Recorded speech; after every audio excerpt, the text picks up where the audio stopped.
Саламатсыздар ма? Бүгін біз Python программалау тілінде while циклдық оператын қарастыратын боламыз. Яғни for циклы секілді while-да қандай да бір программалық кодтың блоктарын қайталауға мүмкіндік береді.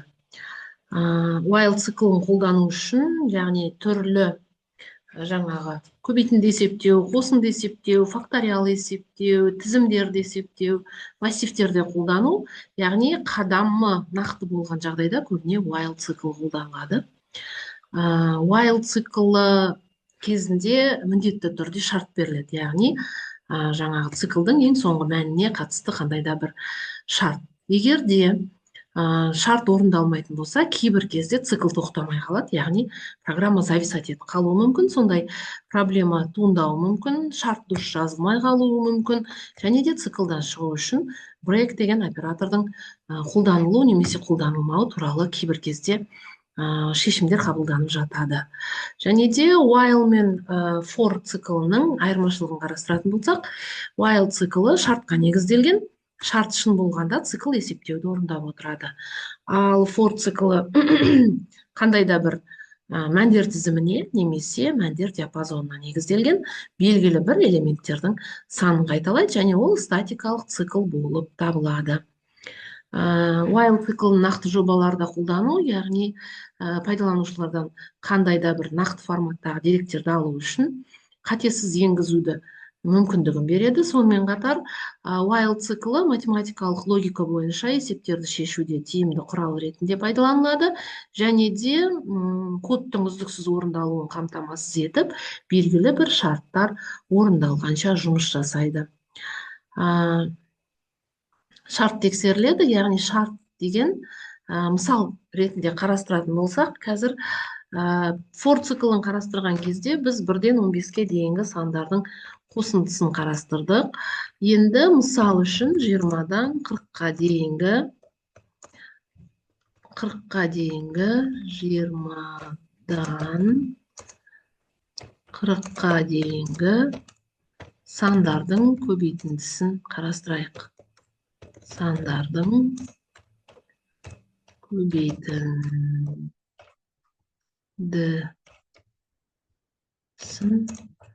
есептеу деп береміз. Бұл жерде бастапқы мән беріледі, яғни циклдың параметрінің алғашқы мәні i тең 20. Бізде 20-дан 40-қа дейін ғой. Және көбейтінді болғандықтан p тең 1 деген мән беріледі міндетті түрде. Форда да ол солай беріледі. Бұл көбейтіндінің алғашқы мәні. Біз қосынды есептегенде s тең 0 деп қосындының алғашқы мәнін бергенбіз. Енді біз циклдық оператор жазамыз. While пока. Яғни i тең 20-дан i кіші тең 40 болғанша деген шарт қоямын. Яғни мен есептеудің басында бастапқы мән мен соңғы мәннің көрсетеміз. Осы мәнге дейін циклды есептеу керек. Және де p тең p көбейту i, яғни көбейтінді әрбір жолы циклдың параметріне көбейтіліп отырады, және i тең i қосу 1.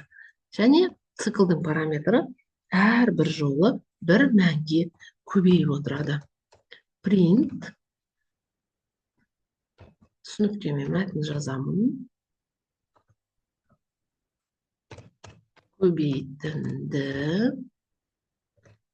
тең, және баспаға p-ны жібереміз. Сонымен, міне бар болғаны осы. Яғни бастапқы мән 20, көбейтіндінің мәні 1-ге тең, 40 болғанша p тең p көбейту i, және i-ге i плюс 1-ді қосамыз дедік. Міне көбейтінді тең, сөйтіп 20-дан 40-қа дейінгі сандардың мәнін есептеп берді. Енді міндетті түрде 20-дан 40-қа дейін емес, басқа кез келген мәнді ауыстыра аламыз. Ctrl-C, Ctrl-V. Мысал үшін деймін, 1-ден 10-ға дейін. 20-дан 40-қа дейінгі сандарды көбейткеннен кейін өте көп мән шығып кетті. Соны аздау мән шықсын деп тұрмын. Бірақ программаға бәрібір 1-ден 10-ға дейін деп бастапқы мәні және соңғы мәнді берем. Алады да ол есептеп бере салады. 3.628.800 дейді. Бір-біріне көбейткенде. Так, сонымен ары қарай. Енді осы жерден көбейтінді есептеген кезде мынау жаңағы бастапқы мәнді клавиатурадан енгізетіндей етіп есептейік.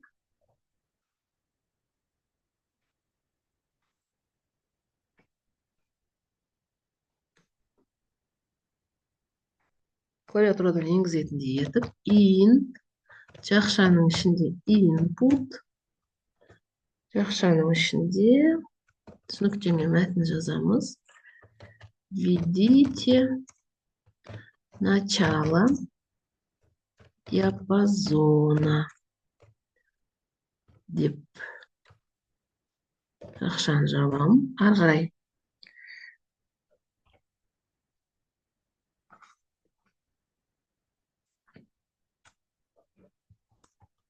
бастапқы мән начало диапазона деген айнымалы мәні прям өзіне ұқсатып берейік. End деген бізде конец диапазона болсын.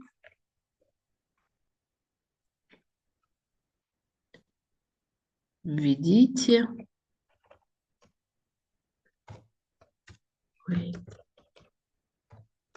конец диапазона. Сонымен п тең бір көбейтінді өзінің мәнінде қалады. Алғашқы мәні бірге тең. Енді циклдық параметрді беремін.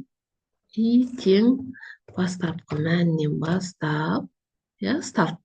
Және while и кішін тең соңғы мәні бізде end. Соңғы мәніне дейін деп параметрлерді ауыстырдым. Қалған солай қала береді.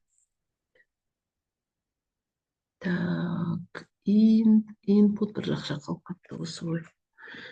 Жақша қалып кетті. Жақша қалып кетті. Так, начало диапазона мысалы үшін бірден, конец диапазона 5 тең. Бірден 5-ке дейінгі сандардың көбейтіндісі 120-ға тең. Тағы да бір рет запускать етіп көрсек болады. 2-ден 8-ге дейін.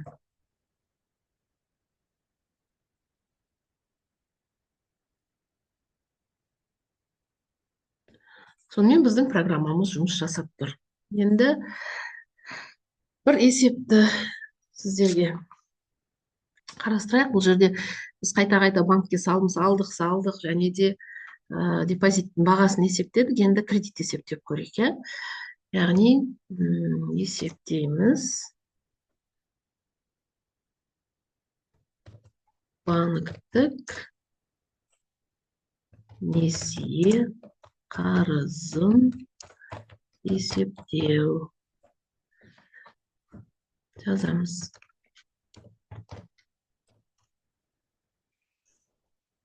Тең input жақшаның ішінде. Так, түсініктеме мәтін жазамыз.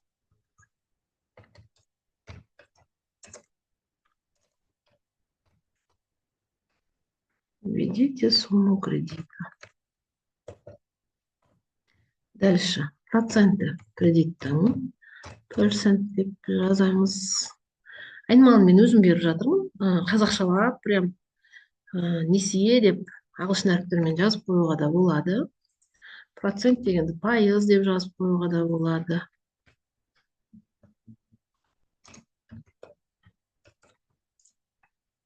Процент кредита.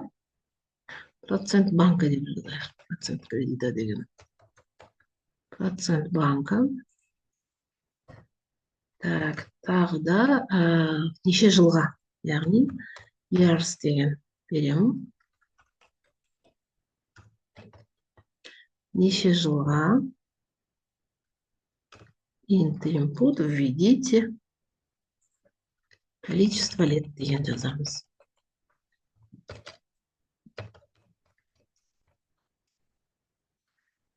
Количество лет.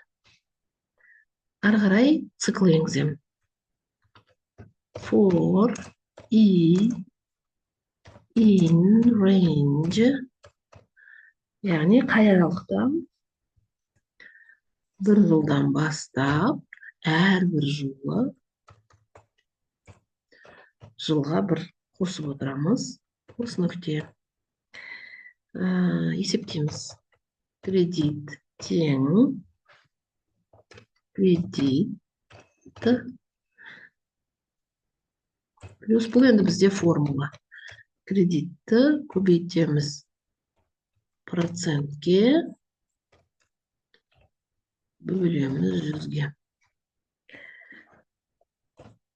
Сонымен баспаға шығарамын. Print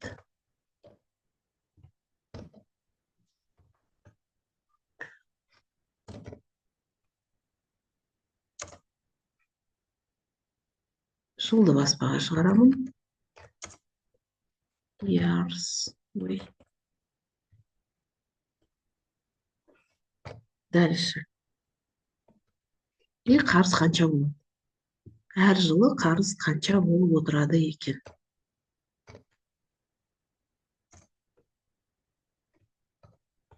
Так.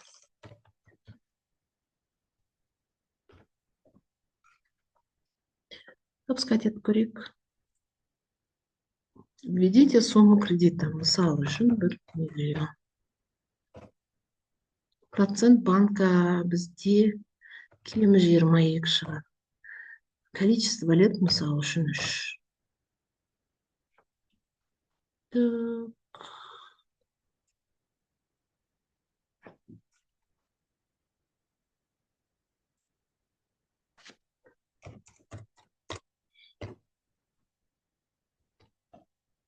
Так, 22 жылға. Мына екеуінің әріптері ауысып кетті. Years дегеннің әріптері ауысып кетіпті.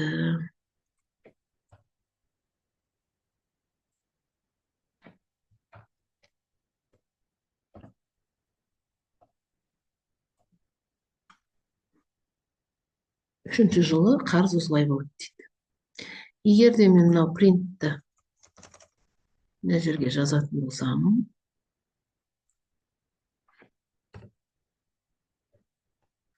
$1 миллион 22%пен 3 жылға. Әр жылға есептеп береді. Яғни бірінші жылы, ненің ішіне кірмей қалыпты ғой, бірінші жылы 1 миллион 220 мың, одан кейін 1 миллион 488 мың, үшінші жылы 1 миллион 815 мың болады дейді. Бұл несиеге берілген есеп. Енді өздеріңіз дәл осы программалық кодты while циклдық оператормен жазып көріңіздер. Сонымен қатар жоғарыда берілген есептердің ішінен көбейтіндіні есептеп жатқан кезде кішкене ғана моменттерінде бір ұнамаған жерлері болса, программалық кодтарды жөндеп көріңіздер. Назар қойып тыңдағандарыңызға рахмет, сау болыңыздар.